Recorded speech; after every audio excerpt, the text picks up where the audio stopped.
انسان جو ہوتا ہے وہ خارجی اثر ضرور قبول کرتا ہے، اور اب چونکہ زمانہ ہے پرنٹ میڈیا کا، الیکٹرانک میڈیا کا، سوشل میڈیا کا، تو کسی کونے میں کوئی خبر ہوتی ہے تو وہ پھیل جاتی ہے۔ چیزوں کے اچھے اثرات بھی ہوتے ہیں اور بہت زیادہ برے اثرات بھی ہوتے ہیں۔ ہماری عورتیں گھروں کے اندر بیٹھی تھیں، بہت ساری چیزوں سے آگاہ نہیں ہوتی تھیں۔ اب وہ گھر کے اندر موجود ہیں تو بہت ساری چیزیں گھر کے اندر میڈیا کے ذریعے ان تک بھی پہنچ جاتی ہیں۔ خیر کی چیزیں پہنچنا بڑا اچھا ہے، بڑا مبارک ہے، اس سے بہتری پیدا ہوتی ہے، لیکن جب شر پھیلتا ہے نا، شرارت کی جاتی ہے، تو عورت چونکہ اپنی عقل کے لحاظ سے اتنی مضبوط نہیں ہوتی جتنا کہ مرد ہوتا ہے، اور ذہن کے لحاظ سے اتنی پختہ نہیں ہوتی جتنا کہ ایک مرد ہوتا ہے، تو وہ بیچاری اس کا جب اثر قبول کرتی ہے تو وسوسوں کا شکار ہوتی ہے۔ اور پھر جس طرح آج کل جدید خواتین جدت کا لیبل لگا کے سوسائٹی میں آئی ہیں، کہتی ہیں ہم نے سیاسی، سماجی، فلاحی، ملکی، ان سب معاملات کے اندر پورا کردار ادا کرنا ہے، تو وہ چونکہ ایک حسین نعرہ لے کے آتی ہیں، تو ہماری بیٹیاں، بچیاں، بہنیں، مائیں بعض اوقات حالات کے جبر کی وجہ سے، بعض اوقات وسوسوں کی کثرت کی وجہ سے وہ کسی نہ کسی طور پر اس تکلیف کا شکار ہو جاتی ہیں، اور شیطان انہیں اپنی لپیٹ میں لیتا ہے۔ کرنے کا کام یہ ہے کہ عورتوں کو بتایا جائے کہ تمہارا اصل سبق ہے کیا، تمہارا دین کے اندر کردار کیا ہے، تمہاری فضیلت کیا ہے، حقوق کیا ہیں، تمہیں کتنا نوازا گیا ہے، اور تمہارا کردار بڑا شاندار رہا ہے۔ عورتوں کا بڑا تابناک اور خوبصورت کردار رہا ہے دین کے لیے ہمیشہ، بلکہ جتنے لوگ دین کے لیے تیار ہوئے، عالم ہوں، مجاہد ہوں، غازی ہوں، استاد ہوں، حافظ ہوں، ان سب کو تیار کرنے والی مائیں ہیں، اور وہ پوری جد و جہد کے ساتھ بھیجتیں، تیار کرتیں، محنت کرتیں۔ انہوں نے ان کی تیاری میں بھی اور آبیاری میں بھی خوب کردار ادا کیا۔ اب یہ کہ مزید آنے والی نسل میں جو ہماری بیٹیاں ہیں، ان کو ہماری جو اسلاف میں خواتین گزری ہیں، ایک تو ان کے کردار سے ہمیں آگاہ کرانا چاہیے، تاکہ بچیاں بجائے آج کی کسی جدید عورت سے جڑنے کی بجائے وہ سیدہ عائشہ صدیقہ سے جڑیں، وہ سیدہ پاک سیدہ فاطمہ الزہرا سے جڑیں، وہ جو کنیزیں ہیں حضور صلی اللہ علیہ وسلم کے دین کی، حضرت ام سلیم کے ساتھ جڑیں، حضرت ام شریک کے ساتھ جڑیں، حضرت ام عمارہ کے ساتھ جڑیں، انہوں نے جڑنا ہو تو حضرت ام سلمہ کے ساتھ جڑیں، وہ ان سب خواتین کے ساتھ ان کا تعلق مضبوط ہو۔ اور دوسرا یہ بھی ایک بات یاد رکھیں کہ 40، 50، 60 عورتیں کسی جگہ نکل کے کوئی دھما چوکڑی کرتی ہیں تو وہ 22 کروڑ کے ملک میں رہنے والی ہماری پاک ماؤں کی نمائندہ کبھی بھی نہیں ہو سکتی۔ اس لیے دنیا ان کا چہرہ دیکھ کے، بلکہ ان کا مکروہ چہرہ دیکھ کے، ہمارے گھروں میں حیا کا پردہ پہن کے بیٹھنے والی عورتوں کو اس پر کبھی بھی وہ قیاس نہ کریں۔ الحمدللہ آج بھی مائیں پاک دودھ پلاتی ہیں تو رسول اللہ کا نام جپنے والے بیٹے پیدا ہوتے ہیں۔ تو اس لیے کوئی ایسی مایوسی، کوئی ایسی کمزوری، کوئی یہ نمائندہ نہیں ہے۔ یہ تو چونکہ دنیا میں ہمارے ہاں ہوتا یہ ہے کہ کوئی بندہ کوئی فضول بات کرتا ہے تو میڈیا اس کو کوریج زیادہ دیتا ہے، تو لوگ سمجھتے ہیں پتہ نہیں کیا ہو گیا۔ ایسی کوئی بات نہیں ہے، یہ تو چند لوگ ہیں، وظیفہ خوار ہیں، خریدے ہوئے لوگ ہیں، اور ان کو جان بوجھ کے لا کے یہاں مسلط کیا جاتا ہے، معاذ اللہ پاکستان کی شکل دکھانے میں کچھ اپنے اس میں ملوث ہوتے ہیں، تاکہ ایک بگڑی ہوئی صورت لوگوں کے سامنے پیش کی جائے۔ یہ وطن ہے داتا علی اجویری کا اور بابا فرید الدین مسعود گنج شکر کا، یہ اللہ والوں کا وطن ہے، یہ حضرت محدث اعظم پاکستان کا وطن ہے۔ اس کے اندر اس طرح کے لوگ کس طرح پنپ سکتے ہیں؟ کوئی ان کا وجود نہیں۔ تو قرآن حکیم نے ہمیں کہہ دیا کہ جو بھی نیک عمل کرے وہ مرد ہو یا عورت ہو، تخصیص کوئی نہیں، ہو مومن، مرد ہو چاہے عورت ہو، فَلَنُحْيِيَنَّهُ حَيَاةً طَيِّبَةً، ہم اسے پاکیزہ زندگی عطا فرمائیں گے۔ اللہ کے پیارے رسول صلی اللہ تعالیٰ علیہ وسلم نے ارشاد فرمایا، حضور علیہ السلام ارشاد فرماتے ہیں کہ مختصر سی بات ہے، مسند امام احمد بن حنبل میں، انسان کے لیے جنت میں چلے جانا نا بہت بڑی کامیابی ہے۔ کیوں؟ اس لیے کہ اللہ کا دیدار بھی جنت میں اور مدینے والے محبوب کا قرب بھی جنت میں نصیب ہوگا۔ رسول کائنات علیہ السلام کے قرب میں بھی جگہ وہیں جنت میں ملے گی، وہیں سب اللہ والوں کی زیارت ہے، وہیں سب کے لیے انعامات ہے، وہیں سب کا بسیرا ہے۔ قرآن مجید نے کہا اصحاب الجنتی ہم الفائزون، اصحاب الجنتی ہم الفائزون، یہ جو جنتی ہیں یہ کامیاب لوگ ہیں۔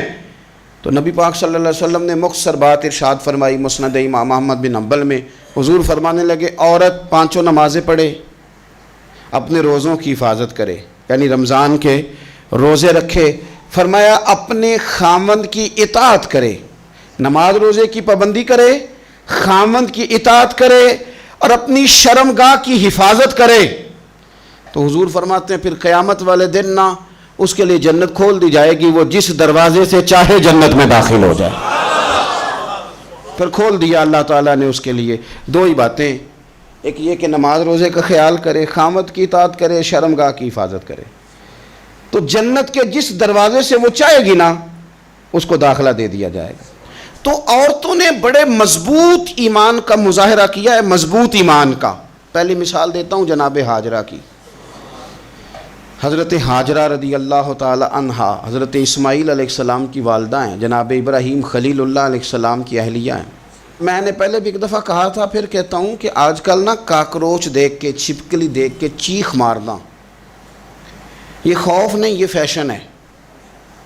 اسے پتہ چلتا ہے کہ یہ برگر فیملی ہے، اسے پتہ چلتا ہے یہ امیر لوگ ہیں، یعنی کاکروچ کھا جاتا ہے کہ چھپکلی کھا جاتی ہے، لیکن یہ نا جی وہ جی ہمارا بچہ چیخ مارتا ہے اس کو دیکھ کے، کیا مطلب ہے بڑا پڑھا لکھا جی، بڑی سوبر فیملی۔ یہ پڑھے لکھے نہیں، یہ بزدل ہونے کی علامت۔ کمزور پڑنا، ڈرنا، خوف کھانا، اللہ تبارک و تعالیٰ پر ایمان رکھتے ہوئے توکل میں کمزوری کرنا، معاذ اللہ۔ مسلمان کا تو یہ نظریہ نہیں نہ ہوتا، اور مسلمان عورتوں کا ہر وقت رونا کہ نصیب پتہ نہیں کیسے ہوں گے، پتہ نہیں کیا بنے گا، میرا تو کچھ بان ہی نہیں رہا، جب بات کرنا رو کے کرنا، جب سنانا دکھ ہی سنانا۔ یہی حال ماں کا ہے، یہی بہن کا ہے، یہی بیٹی کا ہے، الا ماشاءاللہ کچھ اچھی بھی ہیں۔ تو اس قدر زیادہ کمزور نظریات مسلمان عورتوں کے نہیں ہوتے، اور پھر ساری زندگی اگر یاد کرنا ہے تو دکھ یاد کرنا ہے، سکھ نہیں یاد کرنا۔ زندگی کے اندر جہاں کسی جگہ آزمائش آئی اس کا ذکر روز کرنا ہے، اور جو آسانی آئی ان کو بھول جانا ہے۔ حضرت ہاجرہ کو جناب ابراہیم خلیل اللہ علیہ السلام چھوٹا سا بیٹا دے کے وادی غیر ذی زرعین میں چھوڑ آئے، اتنی سی کھجوریں، ایک مشکیزہ پانی کا۔ اس خاتون کو وہاں کھڑا کیا، دور دور تک آبادی کوئی نہیں، جنگل کا سما ہے، پرندے تک آ کے نہیں چہکتے، کوئی چیز نہیں دنیا کی، لیکن ایمان اس کو کہتے ہیں، طاقت اس کو کہتے ہیں، کلمہ پڑھنے کے بعد کھڑا رہنا اور اپنے توکل کو مضبوط رکھنا اس کو کہتے ہیں۔ حضرت ابراہیم واپس لوٹ رہے تھے تو جناب ہاجرہ نے ایک سوال پوچھا، بس ایک۔ جناب ہاجرہ عرض کرتی ہیں اللہ کے خلیل، یہ اپنی مرضی سے چھوڑ کے جا رہے ہو کہ رب کا حکم ہے؟ میرے مالک کی میرے بارے میں یہی فیصلہ ہے، یہی رضا ہے، یا آپ اپنی مرضی سے چھوڑ کے جا رہے ہیں؟ تو جناب خلیل علیہ السلام فرمانے لگے ہاجرہ نہیں، یہ رب کا فیصلہ ہے، یہ اللہ کی رضا ہے۔ تو آپ کو بخاری میں یہ لفظ ملیں گے، جناب ہاجرہ کہنے لگی پھر آپ فکر نہ کریں، اگر رب کا یہ حکم ہے تو پھر میرا رب ہمیں کبھی بھی ضائع نہیں کرے گا۔ یہ مضبوطی ایمان کی، یہ مضبوطی، رب پھر ہمیں کبھی ضائع۔ او میرے ملت کی بیٹیوں اور بہنوں، ساری امیدیں خامن سے کیوں لگاتی ہو؟ ساری امیدیں بیٹے اور بھائی سے کیوں لگاتی ہو؟ ساری امیدیں دنیا سے کیوں لگاتی ہو؟ اس طرح کرو، اپنی ساری امیدیں اپنے رب کے ساتھ وابستہ کرو، رب کی رضا پہ، رب کے فیصلوں پہ راضی رہنا سیکھو۔ اگر تم یہاں ٹھہر گئی نا تو تمہارے پھر آنسو بہیں گے ضرور پر اللہ کی بارگاہ میں، پھر تمہاری دعائیں کے لیے ہاتھ اٹھیں گے ضرور پر اس کا کرم طلب کریں، پھر کمزور باتیں نہیں کرو گے۔ جس طرح ایمان عورتوں کا مضبوط تھا، اسی طرح ہماری جو اسلاف میں خواتین گزری ہیں، صحابیات، ان کا نا تبلیغ کا جذبہ بھی بڑا مضبوط تھا، بڑا مضبوط تبلیغ کا جذبہ۔ حضرت ام شریک رضی اللہ تعالی عنہا قبیلہ بنو عامر سے تعلق رکھتی تھی، پر مکے میں آئی ہوئی تھی، گھر گھر جا کے رسول اللہ کا دین بتاتی۔ ان دنوں میں نہیں جن دنوں میں پھول پھینکے جاتے ہیں تبلیغ کرنے والوں پر، جن دنوں میں نعرے لگتے ہیں ان دنوں میں نہیں، ان دنوں میں جب چھپ چھپ کے لوگ دین کی بات کرتے تھے۔ حضرت زید بن ارقم رضی اللہ تعالیٰ عنہ کے گھر میں لوگ بیٹھ کے دین سیکھتے تھے. یہ خاتون مجھے آج کہہ لینے دیں یار, مجھے کہہ لینے دیں, ووٹوں کی ضرورت ہو تو عورتیں گھر گھر چلی جاتی ہیں, ایک سیٹ کی ضرورت ہو تو بیویوں کو گھر گھر بھیج لیا جاتا ہے. یہ دیکھو یہ ایمان ہے رسول اللہ صلی اللہ علیہ وسلم پر, صحابیات کا یہ کمال ہے کہ گھر گھر وہ بھی گئی ہیں, پر ووٹ کے لیے نہیں, رسول اللہ کے دین کے لیے, رسول اللہ کے دین کے لیے. گھر گھر حضرت ام شریک جاتی, جا کے نا, اور وہ طریقہ تھا نا, عورتوں کو قائل کرتی. بڑے کٹھن حالات تھے اسلام پر, اعلانیہ کوئی بات نہیں کر سکتا تھا.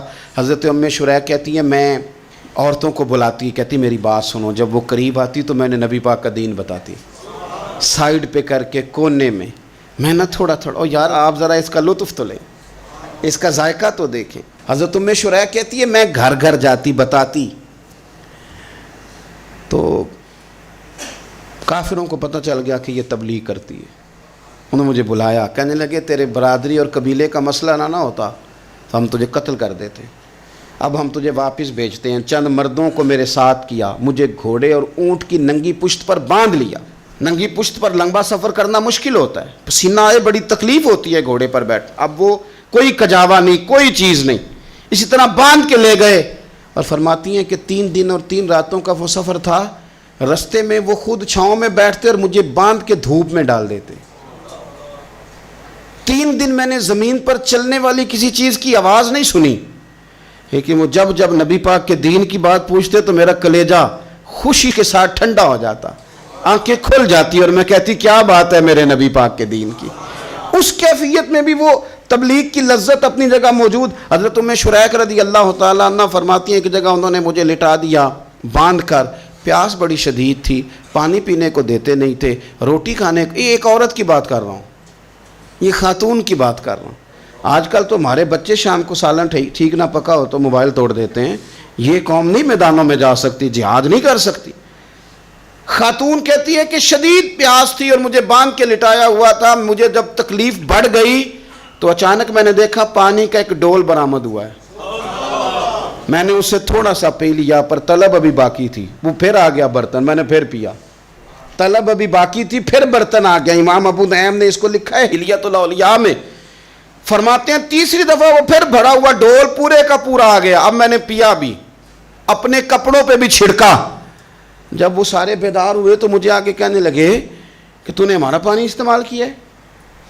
فرماتی ہے پھر انہوں نے اپنے برتن دیکھے, مشکیزیں دیکھے تو بھرے ہوئے تھے. میرے قریب آ کے کہنے لگے یہ پانی کہاں سے آیا؟ تو میں نے کہا تم ابھی میرا عقیدہ نہیں سمجھے, یہ میرے رب نے مجھے دیا ہے, میرے رب نے مجھے دیا. فرماتی ہے مجھے باندھ کے لے جا رہے تھے, پر جب میری بات سنی نا تو بول کے کہنے لگے ہمیں سمجھ آ گئی ہے تیرا دین ہمارے دین سے بہتر ہے, تیرا عقیدہ ہمارے عقیدے سے بہتر ہے. اور ایک روایت میں یوں بھی ہے کہ وہ باندھ کے لے جا رہے تھے, پر یہ کمال دیکھا تو کلمہ پڑھ کے مدینے والے کے غلام بن گئے. صحابیات نے نا بڑا جم کے دین کا کام کیا. عقیدہ, پھر تبلیغ, پھر میدان جہاد. عورتیں جہاد میں جایا کرتی تھیں, وہ زخمیوں کو پانی پلاتی تھیں, مرہم پٹی کرتی تھیں. پہلے اپنے جسم کے ساتھ بڑی بڑی پٹیاں لپیٹ کے لے جاتی, جہاں کسی زخمی کو ضرورت ہوتی وہ پٹیاں کرتی. اور اعصابی طور پر مضبوط رہ کے میدان کے اندر جہاد وہ بندہ کرتا ہے جو یقین کامل کی دولت جسے نصیب ہو, جسے پتہ ہو کہ یہ میں مروں گا تو میرا مرنا رائے گا نہیں, اللہ مجھے شہادت کا درجہ عطا فرمائے گا. لیکن اگر یہیں سے بندہ اپنے آپ کو مطمئن نہ کر سکے تو میدان میں جائے گا. یقین کامل ہو, اگر ہو یقین کامل پیدا تو پھر کٹ جاتی ہیں زنجیریں, پھر انسان آگے مضبوطی سے آگے بڑھتا ہے. نبی پاک صلی اللہ علیہ وسلم جب جہاد کے لیے تشریف لے جاتے نا تو عورتوں پر کسی نہ کسی شخص کو نمائندہ بنا کے چھوڑ کے جاتے تھے. ایک دفعہ مولا علی شیر خدا کو بھی چھوڑ کے گئے, حضرت عبداللہ ابن مختوم رضی اللہ تعالیٰ عنہ کو بھی ایک دفعہ چھوڑ کے گئے. ایک موقع پر نا حضور نے عورتوں کو ایک جگہ پہ چھوڑا پیچھے, تو وہ قلعہ تھا حضرت حسان بن ثابت رضی اللہ تعالیٰ عنہ, بڑا مضبوط قلعہ تھا. اس قلعے کے اندر خواتین ساری محفوظ کر کے ان کو وہاں بٹھا دیا گیا. حضور جہاد کے لیے چلے گئے. اب وہاں قلعے میں عورتوں کو اس لیے رکھا گیا تھا کہ یہاں یہودی بھی ہیں, تو ایسا نہ ہو کہ ہم باہر لڑیں تو وہ اندر سے کوئی شرارت کر دیں, لہٰذا عورتیں محفوظ رہیں. حضرت حسان بن ثابت رضی اللہ تعالیٰ عنہ کی ڈیوٹی تھی تلوار لے کے حفاظت کرنے کی، تو ایک یہودی آ گیا، وہ اب ٹو کرنے لگا، تجسس کرنے لگا کہ یہاں عورتیں ہیں تو کوئی مرد بھی ہے کہ نہیں، دائیں بائیں دیکھنے لگا۔ حضرت صفیہ رضی اللہ تعالیٰ عنہ نے توجہ کی اور جناب حسان بن ثابت سے کہنے لگے 1 منٹ لگا اس کی گردن مار دے، ایسا نہ ہو کہ یہ جا کے بتا دے، گردن اڑا دے۔ حضرت حسان بن ثابت ذرا تھوڑی کوشش کرنے لگے، ارادہ کرنے لگے، آگے بڑھنے لگے، تو ابھی وہ تیاری میں ہی تھے تو حضرت صفیہ رضی اللہ تعالیٰ عنہ خود نکلیں پیچھے سے ہو کے، ذرا سا ایک ستون کے پیچھے چھپیں، ہاتھ میں بڑا سا ڈنڈا پکڑا، وہ آپ کے قریب سے گزرنے لگا۔ تو یہ خاتون کی بات کر رہا ہوں، خاتون کی، کسی مرد کی ضرورت ہے عورت کو تنگ کر جائے؟ شرط یہ ہے کہ عورت کے اندر بھی تو غیرت ایمانی ہونا، اس کے اندر بھی تو وہ قوت ہونا، ایسا نہ ہو کہ وہ کمزور پڑ جائے۔ ہاتھ کے اندر ڈنڈا تھا، جب وہ یہودی پاس سے گزرنے لگا تو اللہ اکبر کہہ کہ بی بی نے اتنے زور سے مارا ڈنڈا، حضور کی پھپھو نے ایک ہی ڈنڈا کھایا اور وہ زمین پہ ڈھیر ہو گیا۔ حضرت صفیہ نکلی اور جناب حسان بن ثابت سے کہنے لگی مجھے آتی ہے شرم، کیونکہ جب کسی کو مار دیا جائے تو اس کا مال مال غنیمت ہے نا کافر کا، اب اس کی زرہ اتارنی ہے، اس کی تلوار لینی ہے۔ فرمایا مجھے شرم آتی ہے، وہ مرد ہے، اس طرح کرو مار میں نے دیا، سامان تم اتار کے لے آؤ۔ یہ قوت تھی مسلمان عورتوں کے اندر، یہ شوق تھا، یہ جذبہ تھا۔ ہمارے ہاں نا وہ روز روز کی کمزوریاں، عورتوں کا روز آنسو بہانا اور جہاں بھی سنانا دھوکھی سنانا، اس نے انہیں کمزور کر دیا ہے۔ آپ کے ذہن پہ چیزیں سوار ہو جاتی ہیں نا، تو یہ جو مرد زیادہ رہتے ہیں نا عورتوں کے ساتھ، زیادہ وقت گزارتے ہیں، زیادہ داستانیں سنتے ہیں، ان میں وہ ساری چیزیں پیدا ہو جاتی ہیں۔ آپ نے ناراض نہیں ہونا، میں دعوے سے کہتا ہوں کہ جو جوان اپنی اماں کے اور ابا کے شکوے کرنے لگ جاتا ہے نا، اس نے 1.5 گھنٹہ باتیں سنی ہیں بیوی کی، ایسے مفت میں نہیں شکوے کر رہا، اس نے ہلکا ہلکا کہیں جی بھی کیا ہے، تو تب یہ ساری کہانیوں نے جنم لیا۔ آپ جس کی صحبت میں بیٹھیں گے اس کا کچھ نہ کچھ اثر ہے، بلکہ عارف رومی تو کہتے ہیں کہ شیر کے بچے کو بکریوں میں چھوڑ دو، بکری بن جائے گا۔ شیر کے بچے کو بکریوں میں چھوڑو، وہ بکری ہے، اس لیے کہ شیروں کی صحبت بندے کو شیر بناتی ہے۔ تو جب بیٹھنا ہی نہیں ہے، باتیں ہی سارا دن یہ والی سننی ہے، ہر وقت رہنا ہی اسی داستان میں، پھر کمزور باتیں، پھر اپنے ماضی کے دکھ، پھر پتہ نہیں کیا۔ آپ نے ناراض نہیں ہونا، میں بعض جوانوں کی باتیں سن کے میرا دل کرتا ہے کہ اسے کہوں یار تو کیا بات کر رہا ہے، اپنا قد دیکھ، تو اپنی عمر دیکھ، رب نے تجھے مرد بنایا ہے، تو کمال آدمی ہے، تو کھڑا ہو۔ اگر اس طرح امت مسلمہ کے نوجوان رہیں گے تو میدانوں میں کس نے نکلنا ہے؟ بات بات پہ رو جانا، بات بات پہ سہم جانا، حالات کے سہمے ہوئے لوگوں کو بتا دو حالات بدل جاتے ہیں، ایک جیسے نہیں رہتے۔ آپ کی طبیعت میں دلیری اور وقار ہونا چاہیے۔ حضرت اسماء بنت ابی بکر صدیق، حضرت صدیق اکبر رضی اللہ تعالی عنہ کی وہ صاحبزادی ہیں جو حضرت عائشہ کی بڑی ہمشیرہ ہیں۔ رات کو غار ثور میں مرد جاتے ڈرتے ہیں، آج بھی ڈرتے ہیں، اور جناب اسماء نبی پاک کی روٹی لے کے جایا کرتی تھی۔ پھر اللہ نے ان کو بیٹا دیا، حضرت عبداللہ بن زبیر، یہ حضور کی پھپھی کے نواسے ہیں۔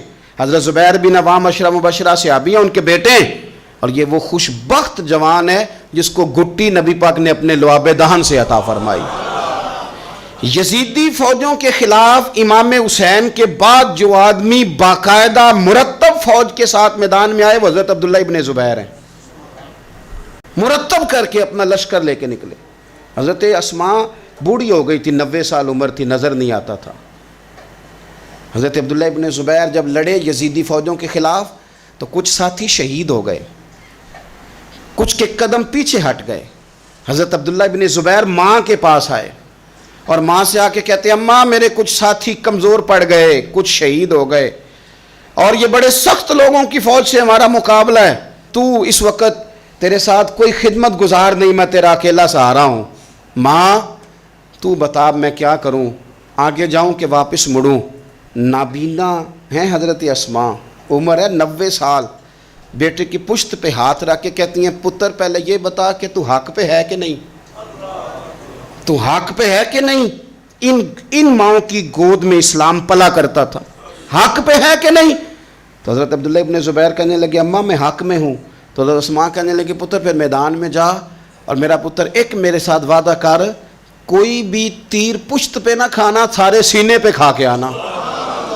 حضرت عبداللہ ابن زبیر عرض کرنے لگے اماں یہ بڑے ظالم قسم کے دشمن ہیں، یہ آنکھیں نکال دیتے ہیں، ہونٹ کاٹ دیتے ہیں، جسم کے ٹکڑے ٹکڑے کرتے، تو سہ لے گی؟ کیا جواب ہے، کیا طاقت ہے، کیا ہمت ہے۔ حضرت اسماء فرمانے لگی پتر بکرے کو نہ صرف ذبح ہوتے وقت تکلیف ہوتی ہے، کھال اترتے وقت کوئی تکلیف نہیں ہوتی، جا میرا بیٹا میدان میں۔ حضرت عبداللہ ابن زبیر شہید کر دیے گئے، ان کی لاش مبارک مکہ مکرمہ کے چوک میں جنت المعلیٰ کے پاس لٹکا دی گئی۔ حجاج بن یوسف نے حضرت اسماء کو بلایا اور بلا کے کہنے لگا تجھے پتہ ہے تیرا بیٹا لٹکا ہوا ہے؟ فرمانے لگی ہاں مجھے پتہ ہے، یہ بچپن سے ہی شاہ سوار ہے، یہ گھوڑوں پہ رہنا ہی پسند کرتا تھا۔ اور پھر کیا جملہ کہا، حجاج کے لوگ کہتے ہیں یہ فوجوں میں اور تلواروں کی جھنکار میں کبھی نہیں کانپا تھا، پر حضرت اسماء جو نابینا ہیں ان کے جملوں نے نرزہ طاری کر دیا۔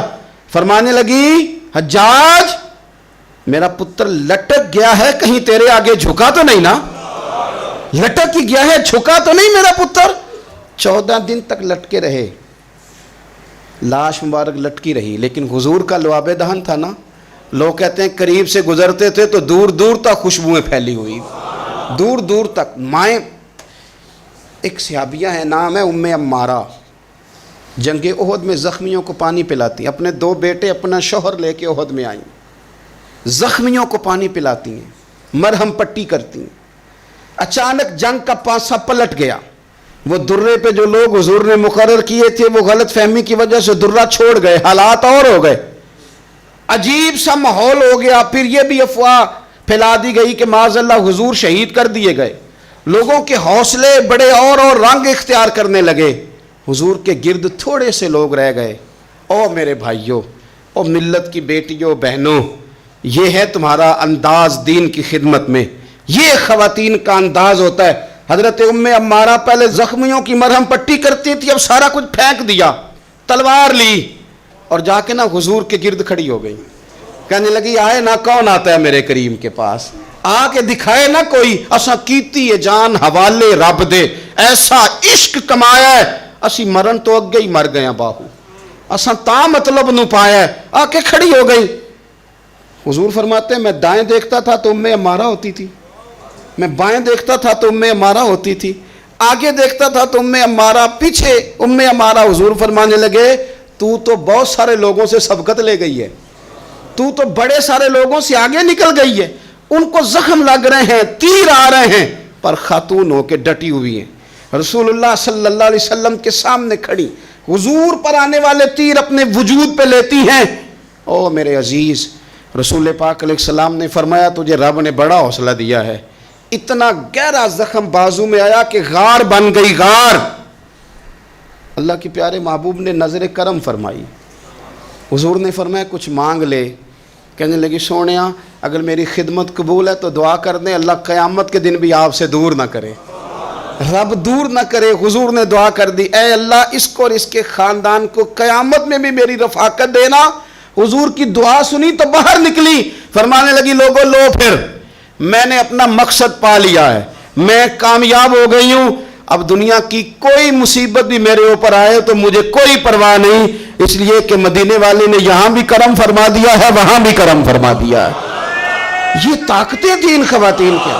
ایک تابعی بزرگ تھے حضرت ابو عبد الرحمن فروغ، صاحب تاریخ بغداد نے لکھا ہے وہ جہاد پہ چلے گئے، 30,000 دینار اپنی بیوی کو جاتے دفعہ دے گئے، کہنے لگے لو پاس رکھ لو، اور بیٹا بھی ماں کی گود میں ہی تھا، کچھ نے لکھا پیدا ہو چکے تھے، کچھ کا کہنا ہے کہ ان کے جانے کے 1-2 ماہ بعد بیٹے کی ولادت ہوئی، اور بیٹے کا نام کیا ہے ربیعہ بن ابو عبد الرحمن، اور یہ بیٹے وہ ہیں جو حضرت امام مالک جیسے لوگوں کے استاد ہیں، حضرت حسن بصری جیسے لوگوں نے ان سے پڑھا، خود جہاد پہ چلے گئے۔